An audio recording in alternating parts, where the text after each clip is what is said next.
Hello viewers, நம்ம அடுத்தது பார்க்கக்கூடியது டைப்ஸ் ஆஃப் ஒயரிங். இப்போ வீடு, அதுக்கப்புறம் ஃபேக்ட்ரிஸ், அந்த மாதிரி இடங்கள்லாம் ஒயரிங் இந்த 5 டைப்பில் ஏதோ ஒரு டைப்பாக தான் இருக்கும் கண்டிப்பாக. என்னென்ன டைப்பு?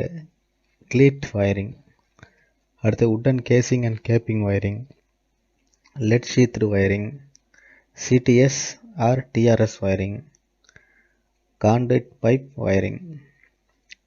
இப்போ நம்ம இதில் ஃபஸ்ட்டு டைப்பு க்ளீட் ஒயரிங்கை பார்க்கலாம்.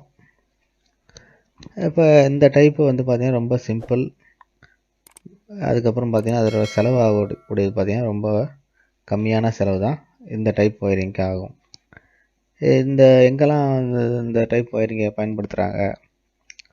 அது இந்த மேரேஜ் ஹால், அதாவது டெம்பரரி மேரேஜ் ஹால், அதுக்கப்புறம் தண்ணி இல்லாமல் தற்காலிகமாக ஒயரிங் அமைக்கணும் அப்படின்னா இந்த டைப் ஒயரிங் தான் பரவலாக அமைக்கிறாங்க. இந்த டைப்பில் நம்ம யூஸ் பண்ணக்கூடிய கேபிள் சிங்கிள் கோர் விஐஆர், அப்படி இல்லைன்னா சிங்கிள் கோர் P.V.C கேபிளாக இருக்கலாம். அடுத்தது பார்த்திங்கன்னா இந்த கேபிள் போர்சலின் கிளீட்ஸில், இப்போ நீங்கள் இதை பார்த்துட்ருக்கீங்க இல்லையா, இதான் அந்த போர்சலின் கிளீட்டு. இந்த போர்சலின் கிளீட்டில் உள்ள பள்ளம் வழியாக தான் அந்த ஒயரை எடுத்துகிட்டு போவாங்க. இப்போ இதில் 3-வே கிளீட் இருக்குது, 2-வே கிளீட் இருக்குது. இப்போ நம்ம நார்மலாக ஒரு ஃபேஸ் நியூட்ரல் அப்படின்னா ஒரு 2-வே கிளீட்டே போதுமானது. இப்போ ஃபேஸ் நியூட்ரல் எர்த்தை எடுத்துகிட்டு போகிறோம் அப்படின்னாக்கா 3-வே கிளீட்டை பயன்படுத்த போகிறோம். இப்போ இதில் பார்த்திங்கன்னா ஒரு பேஸுன்னு ஒன்று இருக்கும், அதுக்கப்புறம் கேப்னு ஒன்று இருக்கும். இது பேஸு, அதுக்கு மேலே இருக்கிறது இந்த கேப்பு. இப்போ ரெண்டையும் நம்ம ஒயரை இந்த பள்ளங்களில் நம்ம கொடுத்துட்டு ஸ்க்ரூ வச்சு இதை டைட் பண்ணிடுவோம். இப்போ நார்மலாக பார்த்தீங்கன்னா இந்த ஒயரில் சேகு ஏற்படாமல் இருக்கிறதுக்கு குறைஞ்சபட்சம் 60 சென்டிமீட்டர் கேப்பில் இந்த கிளீட்ஸை நம்ம ஃபிக்ஸ் பண்ணணும். அதாவது 2 அடி.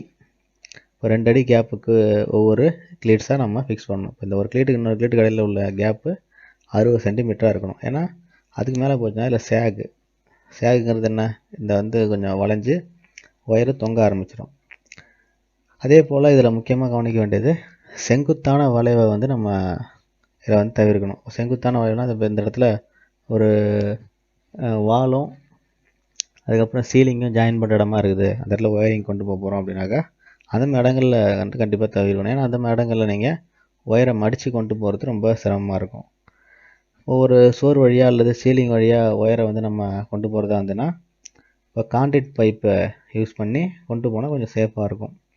அதே சமயம் ஈரமான சோறாக இருந்ததுன்னா இந்த டைப் ஒயரிங் கண்டிப்பாக பயன்படுத்தக்கூடாது. இந்த டைப் ஒயரிங்கோட லைஃப் பார்த்திங்கன்னா 5 வருஷம்தான். அதுக்கு மேலே இந்த டைப் ஒயரிங் பயன்படுத்த முடியாது. அதுக்கடுத்தது பார்த்திங்கன்னா இந்த முக்கியமாக பயன்படுத்தக்கூடிய வழிமுறைகள் என்னென்ன, இதை நம்ம ஒயரிங்கை பயன்படுத்தும் போது என்னென்னலாம் நம்ம செய்யணும் அப்படிங்கிறது தான் அடுத்தது பார்க்க போகிறோம். அதில் ஃபஸ்ட்டு பார்த்திங்கன்னா அந்த கிளீட்ஸுக்கு இடையே இருக்கிற ஒயரை இழுக்கும்போது சுவரில் தொடாமல் ஒயரை இழுத்துட்டு போகணும். அதே சமயம் சுவரோட உட்புறமாக ஒயரை நம்ம கொண்டு போகிறோம் அப்படின்னா கான்கிரீட் பைப்பில் நம்ம கண்டிப்பாக பயன்படுத்தணும். அதே மாதிரி இரும்பு கம்பங்களுக்கு பக்கத்தில் ஒயரை நம்ம கொண்டு போகிறோம் அப்படின்னா அந்த இடத்த கொஞ்சம் அவாய்ட் பண்ணுறது நல்லது. அதே போல் ஈரத்தன்மை இருக்கக்கூடிய இடங்களுக்கு பக்கத்துலேயும் இந்த ஒயரிங்கை பயன்படுத்தக்கூடாது. அதாவது கிளீட்ஸை நம்ம ஒரு கிளீட்ஸ் பொருத்தப்பட்ட அந்த ஒயரை கொண்டு போகும்போது அந்த ஒயருக்கு இடையே அந்த ஒரு ஒயர் இன்னொரு ஒயரும் கிராஸ் ஆகுது அப்படின்னா அதோட டிஸ்டன்ஸு 1.3 மீட்டர் இருக்கிற மாதிரி இன்சுலேட்டரை வச்சு நம்ம பிரிச்சுக்கணும். அது கிளீட்ஸில் ஒரு குரு வழியாக 2 ஒயரை கண்டிப்பாக எடுத்துகிட்டு போகக்கூடாது. ஒரு பள்ளத்தில் ஒரு ஒயர் தான் கொண்டு போகணும். அதே மாதிரி செங்குத்தான வளைவை கண்டிப்பாக தவிர்க்கணும். அடுத்து கான்கிரீட் பைப்போட நுனியில் உட்டன் பஸ்ஸிங்கை அமைக்க வேண்டியது அவசியமாகுது. கடைசியாக பார்த்திங்கன்னா ஒவ்வொரு கான்கிரீட் பைப்போட நுனியிலையும் ஒவ்வொரு ஃபிட்டிங் நுனியிலையும் கிளீட்ஸ் அமைக்க வேண்டியது ரொம்ப அவசியமான ஒன்றா இருக்குது.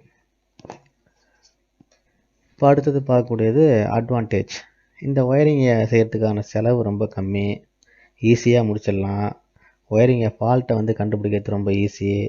அதே மாதிரி இந்த ஒயரிங் பொருளை திரும்ப நம்ம பயன்படுத்திக்கலாம், அதை ரிமூவ் பண்ணிவிட்டு. அதே சமயம் இதை வந்து பழுது பார்க்குறது, விரிவுபடுத்துறது, அது வந்து எதாவது சேஞ்ச் பண்ணுறது எல்லாமே ரொம்ப சிம்பிளாக இருக்கும். இப்போ டிஸ்அட்வான்டேஜ்னு பார்த்தோம்னா, இப்போ ஈரத்தன்மை இருக்கக்கூடிய இடங்களில் இந்த டைப் ஒயரிங் செட் ஆகாது. அதாவது ஒயர் வந்து வெளில இருக்கிறதுனால மெக்கானிக்கல் பாதுகாப்பு ரொம்ப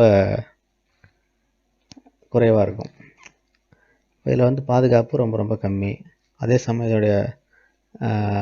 இதோடைய தோற்றம் வந்து அழகாக இருக்காது. ஏன்னா ஓப்பனில் இருக்கிறதுனால இதை பார்த்தா அந்த ஒயரிங்கோட அழகு இருக்காது. இப்போ இந்த டைப் ஒயரிங்கை தற்காலிக உபயோகத்துக்கு மட்டும்தான் பயன்படுத்தணுமே தவிர நிரந்தரமாக பயன்படுத்துறது கூடாது. ஏன்னா இதோட லைஃப் 5 வருஷம்தான். அதுக்கு மேலே நம்ம பயன்படுத்தக்கூடாதுன்றதை நம்ம இது மூலிமா சொல்லிக்கிறோம்.